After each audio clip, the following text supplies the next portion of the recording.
Huwag kang bababa. Kahit anong mangyari, hintayin mo yung kaibigan kong pulis. Sa kanya lang ako nagtitiwala. Matutulungan niya tayo iligtas si Charlene mula kay Divina. Pupuntahan ko sila, ha? Mag-ingat ka pa. Huwag kang bababa, maski anong mangyayari, ha?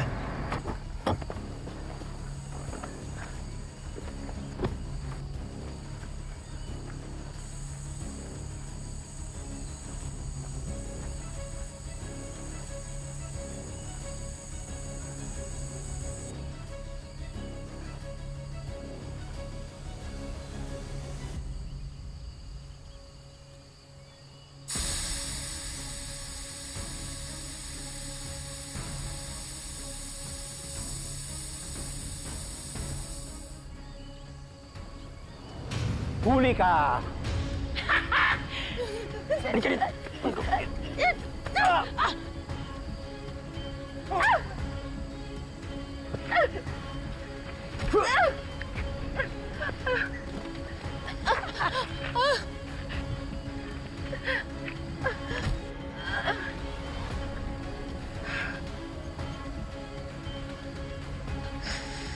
Sige, go lang.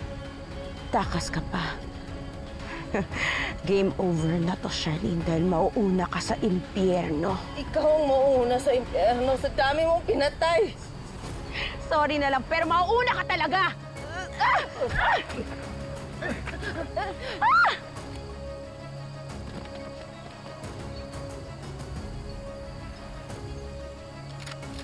Hindi ko makatakas! Mamatay ka na!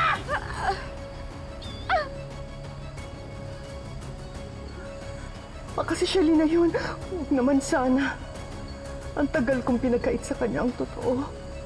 Sana huwag niya po munang kunin si Charlene. Hayaan niyong masabi ko sa kanya ang kasalanan ko at makahingi ako ng tawad sa lahat ng pagkakamali ko. Charlene.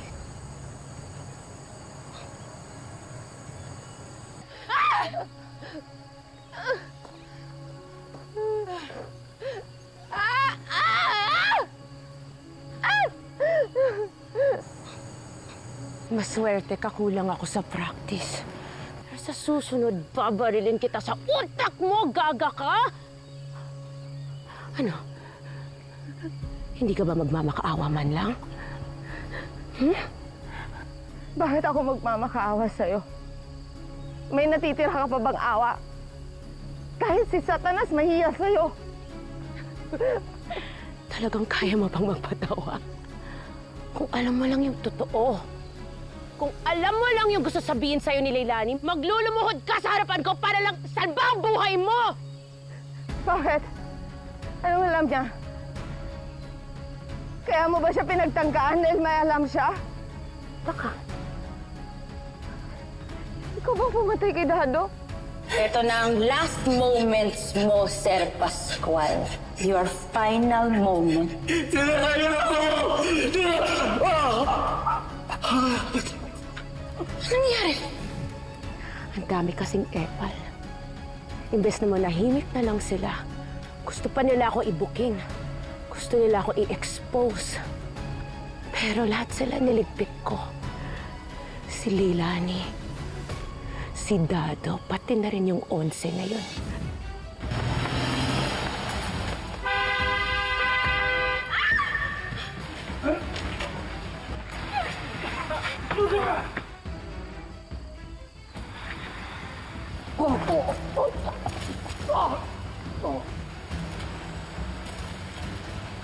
Ibay mo talaga, ha? Onse, anong kinalaman ni Onse? Actually, ayaw ko naman siya patayin. Wala naman sa akin yung bata na yun eh. Kaya lang, dumating yung bagets pagkatapos kita patulugin. Ma'am Divina, anong ginawa mo? Wala! Pinatay mo sila. Mamatay tao ka. Ay, ayun. Wala akong choice. Kinailangan ko siya patayin. Hayop ka. Hayop ka talaga. Hayop ka! Hayop na kong hayop! Pero ito na. Papatayin na kita. isasama na kita sa mahabang listahan ko ng mga pinatay ko! Handa ka na ba? Goodbye, Charlene.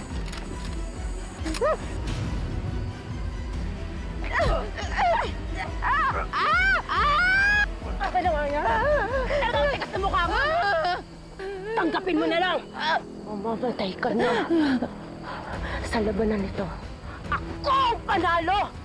Magiging storya ka na lang, naiintindihan mo, Charlene! Mamamatay ka na! Mamamatay ka na! Mamamatay ka na! Hindi ka na kailangan ng pamilya mo! Akin na sila! Akin na!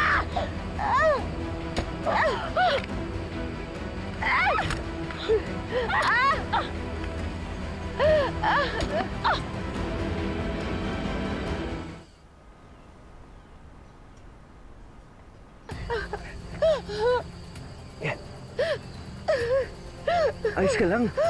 May sugat ka. Si Leilani. Nag-aantay na siya. Tayo na. Kailangan na natin umalis bago makarecover si Divina.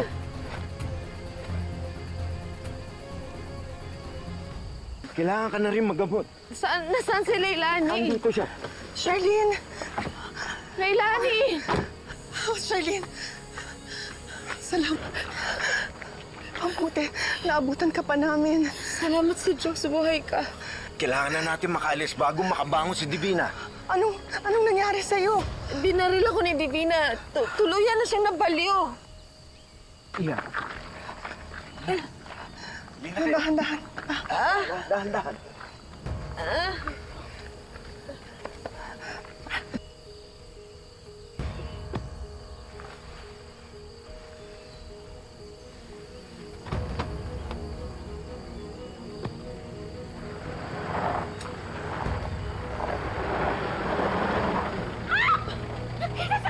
Bumalik kayo dito!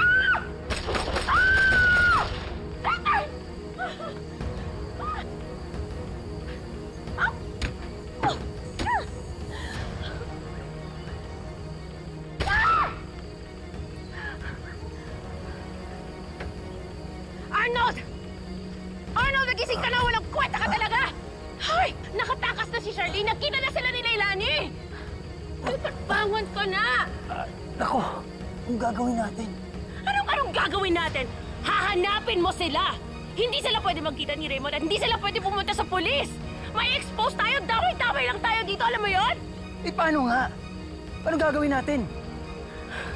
May alam akong paraan kung paano mo sila matutunton. Ano? Si Xavier!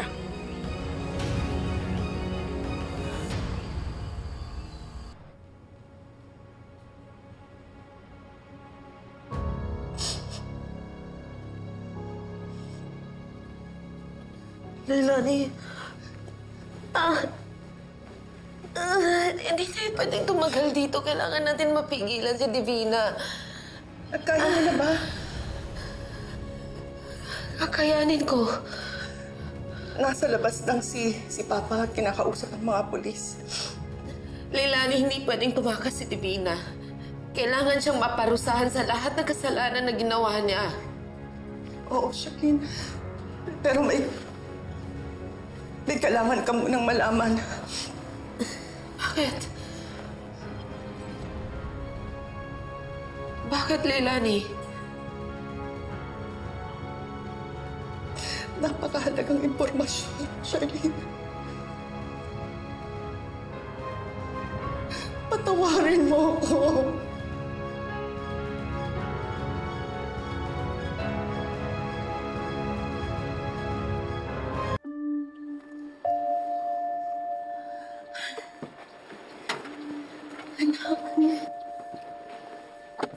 Anak, ang dami kong pagkukulang sa'yo, ano?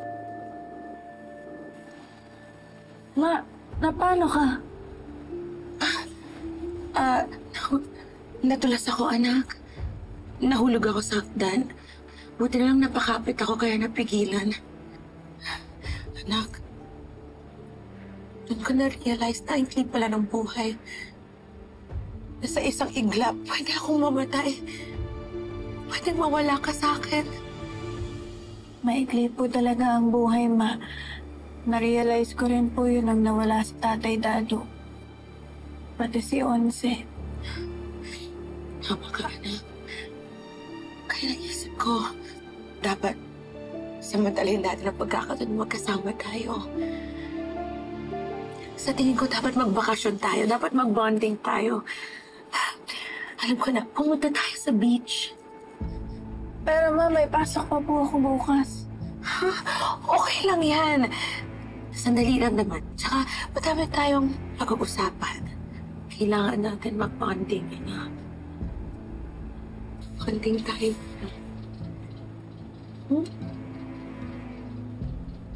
Marami din po akong gustong i-share sa inyo. Oh, diba? So, okay na? Sige po, Ma. Thank you, anak. Mahal kita. Happy, Ma. Hinding-hindi ka na mayayakap ng tunay mong ina. Mamamatay ka sa kasinungalingan. Napakalaki ng kasalanan ko sa iyo. Bakit, Leilani? Anong ibig mong sabihin? Ako ang dahilan. Kaya nawalay sa iyo ang anak mo. Ikaw? Paano nangyari yun? Simula noon, nasa akin ang anak kong si Libby. Hindi si Libby, Charlene. Hindi si Libby ang tinutukoy ko.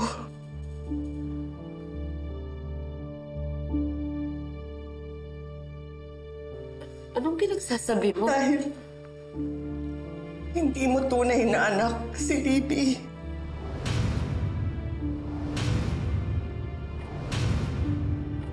Anong pinagsasabi mo, Leilani?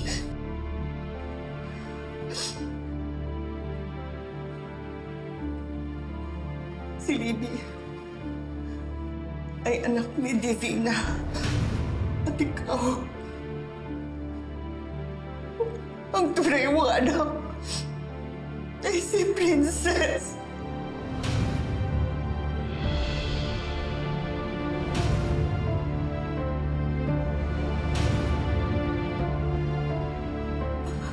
Paano si Princess ang anak ko?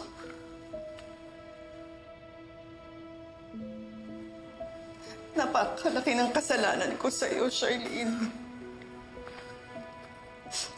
At sa inyong mag-asawa, alam kong Ano bang pinagsasabi mo? Ano bang kasalanan mo sa amin, Leilani?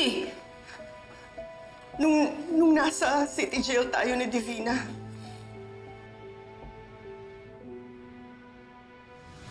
Tulungan niyo kami!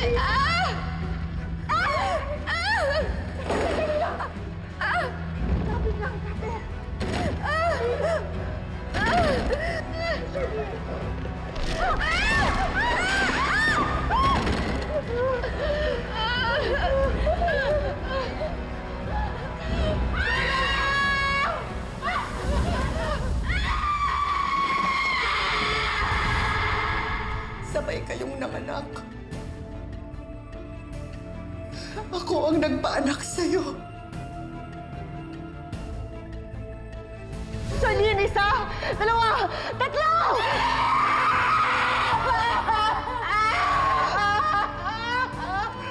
Ayan na!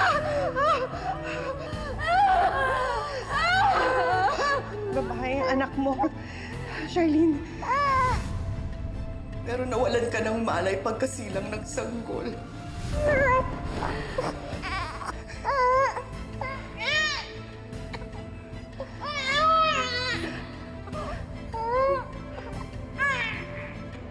Charlene!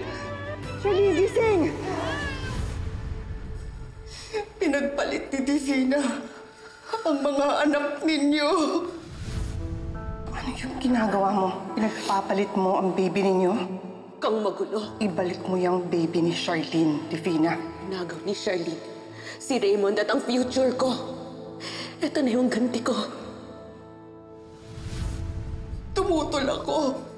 Pero wala na akong magawa. Kundi sumunod sa mga gusto niya na napakalaki ng kasalanan ko sa'yo. Hindi ko gusto mga plano mo, Divina. Sino bang kaibigan mo? Ako o yung babaeng yan? Huwag na huwag mo akong isusumbong. Ibubuking ko yung racket mo na pagbebenta ng kontrabando dito sa loob ng kulungan. Nakipagsabuatan ka kay Divina? Pinagpalit mo ang anak namin? Oh, Charlene. Si baby girl, yung alam mong anak ni Divina.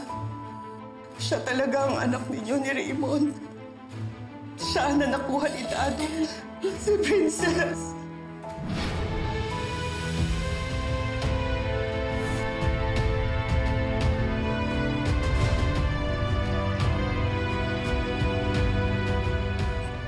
I'm sorry, the subscriber cannot be reached. Please try again. Hindi nagre-ring yung phone ni Princess. Diyos ko, kung ano na nangyari sa kanya, kailangan ko na lumabas dito. Tulungan niyo ko, tawagin niya na yung doktor.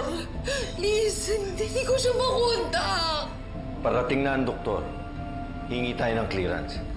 Diyos ko, parang kailangan ako ng anak ko. Hindi ako pwede na dito. Leilani, tulungan mo ako. Baka may iba pang matawagan para masigurado natin ang kaligtasan ni Princess.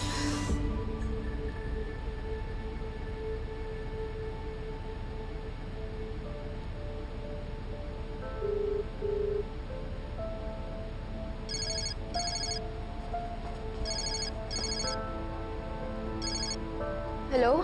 Mimi, ako to. Si Charlene to. Ate, buti tumawag ka. Nag-aalala ako sa'yo. Mamaya ako nagkikwento sa'yo. Please, puntahan mo na si Princess. Si Princess? Bakit? Posibleng nasa panganib siya. Ate, natawagan mo na ba siya? Hindi ko siya makontak. Paano? Anong gusto mong gawin ko? Mimi, basta makinig ka sa akin. Pumunta ka sa bahay ni Divina ngayon at siguraduhin mo na hindi mo siya papakawalan. Susunod ako. Ate, ano ba talaga nangyari? Mimi, anak ko si Princess. Ha? Mimi, ako yung tunay na nanay ni Princess at hindi si Divina. Sige na, basta pumunta ka na doon. Susunod ako. Please, kumuha ka ng paraan. Please, kailangan natin mabawi ang anak ko. Sige, ate. Gagawa kang paraan. Please, kailangan ko na lumabas dito. Hindi na ako mapapakali. Kailangan ko na mapuntahan ng anak ko. Kailangan ko na siya mabawi. Tulungan niyo ako. Pupunta ako na ang doktor at kukuha na rin ako pamalit mong damit. Diyos ko, ano nangyayari sa anak ko? Kailangan ko siya mabawi. Diyos ko.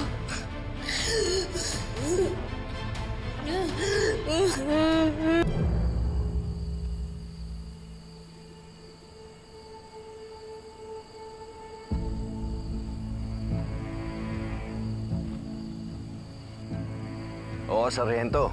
Andito na yung mga pulis na pinadala mo. Maraming salamat, ha?